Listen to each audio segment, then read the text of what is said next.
안녕하세요. 비법수다의 전유진 노무사입니다. 혹시 이런 경우 경험해 보신 적 있으실까요? 회사에서 그만두라고 통보를 받았는데 막상 내가 실업급여를 신청하려니까 사업주가 자발적 퇴사로 처리를 해 놓았다든지 혹은 관련 서류를 전혀 준비해 주지 않았다든지 해서 막 답답했던 경우요. 실제로 제가 현장에서 일을 하다 보면 노무사님 분명 권고사직 형태였는데 회사 측에서 자진 퇴사라고 주장을 해요. 실업급여 못 받게 되면 어쩌죠? 같은 문의를 생각보다 꽤 자주 받습니다. 그래서 오늘 영상에서는 이러한 고민을 해결해 드리기 위해서 사업주의 협조 없이도 실업급여를 받을 수 있는 구체적인 방법을 알려드리려고 합니다. 실업급여 수급을 위한 핵심 요소들을 하나하나 짚어볼게요. 다 보시고 궁금하신 점은 댓글로 남겨주시고 영상이 도움되셨다면 좋아요와 구독도 부탁드립니다. 실업급여를 받기 위해 제일 먼저 확인해야 될 게 피보험 단위기간이라는 거예요. 피보험 단위기간은 근로계약서에 보면 소정근로일이 적혀 있고 유급휴일이 적혀 있잖아요. 소정근로일과 유급휴일을 포함한 기간을 의미를 합니다. 그래서 이직 전 18개월 동안 피보험 단위기간이 180일 이상이 되어야만 실업급여 수급이 가능합니다. 여기에서 진짜 주의해야 될 부분이 하나 있는데 간혹 근로자분들이 노무사님 제가 1월 1일에 입사해서 6월 30일까지 근무하고 퇴사했으니까 한 달에 30일을 기준으로 잡게 되면 피보험 단위기간 180일 이미 넘은 거 아닌가요? 이렇게 질문하시는데 제가 앞서 말씀드렸지만 피보험 기간은 소정근로일하고 유급휴일만을 포함한다고 말씀드렸잖아요. 즉 무급휴일인 무급휴무일로 많이 표기를 하죠. 요즘에는 무급휴무일인 토요일은 피보험 기간에 포함이 되지가 않아요.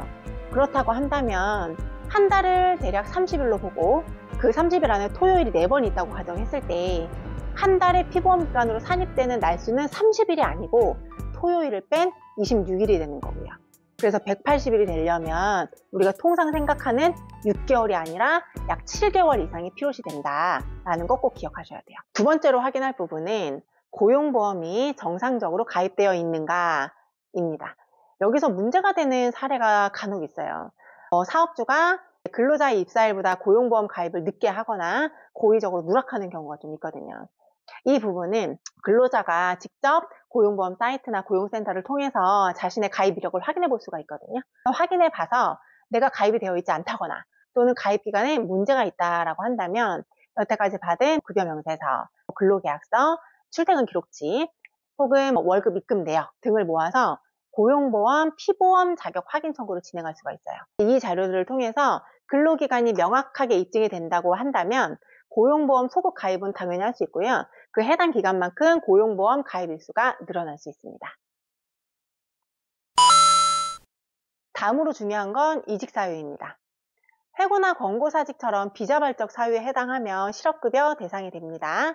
반면 개인 질병으로 인해 주어진 업무를 수행하는 것이 곤란하고 기업의 사정상 업무 종류의 전환이나 휴직이 허용되지 않아서 이직한 것이 의사소견서나 사업주 의견 등에 근거해서 객관적으로 인정되는 경우 또는 임신, 출산, 자녀의 육아에 따라서 업무를 계속적으로 수행하기가 어려운데 사업주가 휴가나 휴직을 허용하기 어려운 경우 혹은 계약기간의 만료로 회사를 계속 다닐 수 없게 된 경우 혹은 사업장이 이전을 해서 출퇴근 시간이 왕복 3시간 이상 걸리게 되는 경우 등등은 근로자의 자발적 이직이라 하더라도 이런 게 객관적으로 입증만 되면 실업급여 수급이 가능하니까 이 점도 알고 계시면 좋겠습니다. 다음은 사업주가 고용보험 상실 신고를 제대로 하지 않는 경우에 어떻게 해야 하는가에 대해서 이야기를 좀 해볼게요. 사업장에서 고용보험 지원금을 수급하고 있는 경우 굉장히 많거든요. 그러면 그런 경우에는 해고나 권고사직 같은 방식을 통해서 인위적으로 인원 감축을 하게 되면 고용보험 지원금 수급이 정지되는 게 통상적이거든요. 그러다 보니까 사업장에서는 이 근로자가 너무 마음에 안 들어서 내보내고는 싶어. 그런데 고용보험 상실 신고를 할 때 해고나 권고사직으로 하면 지원금 수급이 정지되니까 그렇게 신고하고 싶진 않아. 그래서 사업주들이 가장 흔하게 하는 행동이 뭐냐면 이직 사유를 조작하는 거죠. 회사가 실제로는 근로자한테 이번 달까지만 근무해 라고 사실상 해고를 통보해 놓고는 나중에 알고 보면 고용보험 상실 신고를 할 때에는 자발적 사직으로 신고하는 경우가 굉장히 많아요. 그래서 이럴 때는 근로자가 반드시 고용센터에 자발적 사직이 아닌 해고였음을 입증할 수가 있어야 됩니다. 입증을 하려면 당연히 필요한 거는 혹여나 사업주가 문자를 보낸 게 있다던가 혹은 이메일을 보낸 게 있다던가 뭐 이런 게 없다. 그러면 당시 상황이 운이 좋아서 녹음이 돼 있다던가 만약 그런 것도 없다 라고 하면 옆에 동료가 있었다던가 이런 걸로 입증을 할 수 있어야 돼요. 근데 만약 이렇게도 해결이 되지 않는다라고 하면 지방노동위원회에 부당해고 구제 신청을 해서 부당해고임을 입증받게 되면 고용센터에 지방노동위원회 판정문을 제출하면 됩니다. 이런 경우는 왜 제가 부당해고라고 말씀을 드리냐면 사업주가 서면으로 해고 통지를 했으면 이게 입증 안 될 일은 없거든요. 통상 다 구두로 얘기를 하기 때문에 했네 안 했네 싸움이 벌어져요. 그러면 구두로 통보를 하게 되면 100% 부당해고잖아요. 서면으로 통보 안 했으니까. 그러면 내가 일단 해고가 있었느냐 없었느냐 자체를 다투고 해고가 있었음이 입증이 되면 구두로 통보를 했기 때문에 부당해고로 들어가잖아요. 그러니까 이러한 케이스 같은 경우에는 지방노동위원회에 부당해고 구제 신청을 해서 내가 부당해고가 맞다라고 입증을 받게 되면 해고가 있었음이 증명이 되는 거잖아요. 그러면 그게 판정문에 그대로 담겨 있거든요. 그 판정문을 고용센터에 제출하시면 된다라는 의미입니다.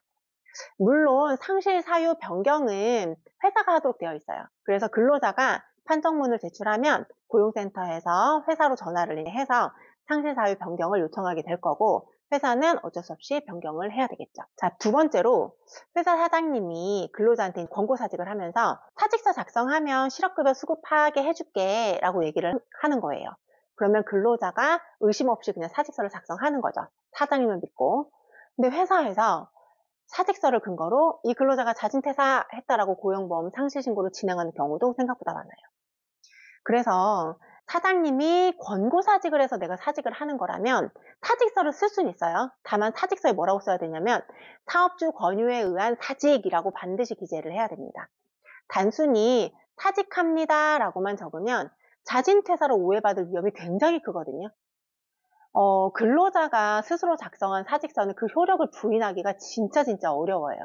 따라서 권고사직으로 사직을 하게 됐다라고 하게 되면 사장님이 네가 권고사직이라 하더라도 사직서는 써야 돼 라고 얘기를 했다 하더라도 사직서에 반드시 그 사직 사유를 사업주 권고에 의한 사직이라고 명시해야 된다는 것 잊으시면 안 됩니다.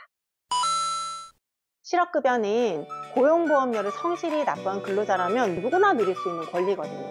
그래서 회사가 비협조적이라고 해서 아휴 나는 못 받나 보다 라고 포기하면 결국 손해는 근로자 본인이 보게 됩니다. 오늘 알려드린 고용보험 피보험 자격 확인 청구, 사직서 작성 팁 등을 잘 숙지하신다면 사업주 협조 없이도 충분히 실업급여를 받으실 수 있습니다. 혹시 복잡한 상황이고 실업급여뿐 아니라 부당해고나 징계 같은 사유가 있으셔서 유료 상담이 필요하신 경우라면 동영상 소개 또는 댓글에 남겨진 링크를 통해 신청해주세요. 제가 직접 상담해드릴게요. 명쾌한 해답을 찾으실 수 있을 겁니다. 오늘도 끝까지 시청해주셔서 감사합니다.